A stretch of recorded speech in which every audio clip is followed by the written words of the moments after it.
எண்ணாகமம் 34 அதிகாரம். கர்த்தர் மோசேயை நோக்கி, நீ இஸ்ரவேல் புத்திரருக்கு கட்டளையிட்டு சொல்ல வேண்டியது என்னவென்றால், கானான் தேசம் அதன் எல்லைகள் உட்பட உங்களுக்கு சுதந்திரமாக கிடைக்கப் போகிறது. நீங்கள் கானான் தேசத்தில் சேரும் போது உங்கள் தென்புறம் சீன் வனாந்திரம் தொடங்கி ஏதோம் தேசத்தின் ஓரம் மட்டும் இருக்கும். கிழக்கே இருக்கிற உப்பு கடலின் கடைசி தொடங்கி உங்கள் தென் எல்லையாய் இருக்கும். உங்கள் எல்லை தெற்கிலிருந்து அக்கராபீம் மேடுகளை சுற்றி சீன் வனாந்தரம் வரையில் போய் தெற்கிலே காதேஸ் பர்னேயாவுக்கும், அங்கே இருந்து ஆத்சார் ஆதாருக்கும், அங்கே இருந்து அஸ்மோனாவுக்கும் போய் அஸ்மோனாவில் இருந்து எகிப்தின் நதி வரைக்கும் சுற்றி போய் கடலில் முடியும்.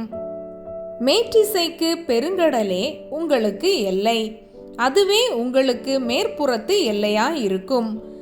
உங்களுக்கு வடதிசை எல்லை பெருங்கடல் தொடங்கி ஓர் என்னும் மலையை உங்களுக்கு குறிப்பாக வைத்து, ஓர் என்னும் மலை தொடங்கி ஆமாத்திற்கு போகிற வழியை குறிப்பாக வைத்து, அங்கே இருந்து அந்த எல்லை சேதாத்திற்கு போய், அங்கே இருந்து அது சிப்ரோனுக்கு போய் ஆத்சார் ஏனானிலே முடியும்.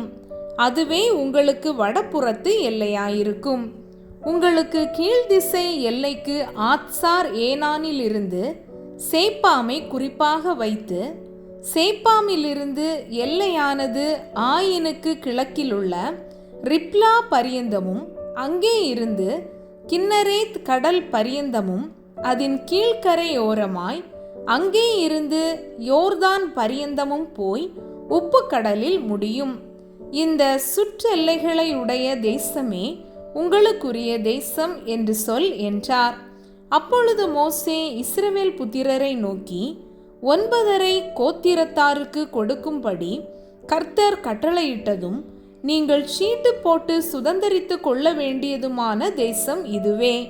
ரூபன் புத்திரர் தங்கள் பிதாக்களுடைய வம்சத்தின் படியும், காத் புத்திரர் தங்கள் பிதாக்களுடைய வம்சத்தின் படியும் தங்கள் சுதந்திரத்தை பெற்றுக்கொண்டதும் அல்லாமல், மனாசேயின் பாதி கோத்திரத்தாரும் தங்கள் சுதந்திரத்தை பெற்றுக்கொண்டார்கள். இந்த 2 கோத்திரத்தாரும் சூரியோதய திசையாகிய கிழக்கே எரிகோவின் அருகேயுள்ள யோர்தானுக்கு இப்புறத்திலே தங்கள் சுதந்திரத்தை பெற்றுக்கொண்டார்கள் என்றான். மேலும் கர்த்தர் மோசேயை நோக்கி, உங்களுக்கு தேசத்தை பங்கிட்டு கொடுக்கும் மனிதரின் நாமங்களாவன: ஆசாரியனாகிய எலெயாசாரும் நூனின் குமாரனாகிய யோசுவாவுமே. அன்றியும் தேசத்தை பங்கிடும்படி ஒவ்வொரு கோத்திரத்தில் ஒவ்வொரு தலைவனையும் தெரிந்து கொள்ளுங்கள்.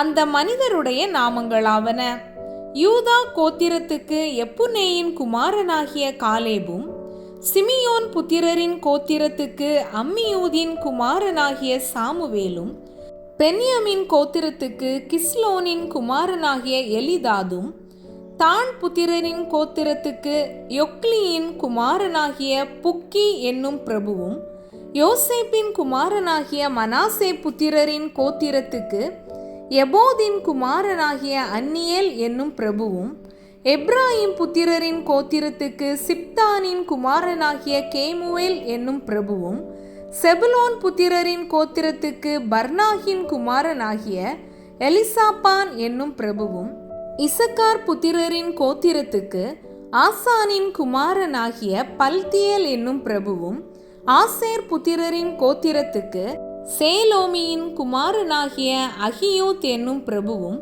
நப்தலி புத்திரரின் கோத்திரத்துக்கு அம்மியூதின் குமாரனாகிய பெதாக்கேல் என்னும் பிரபுவுமே என்றார்.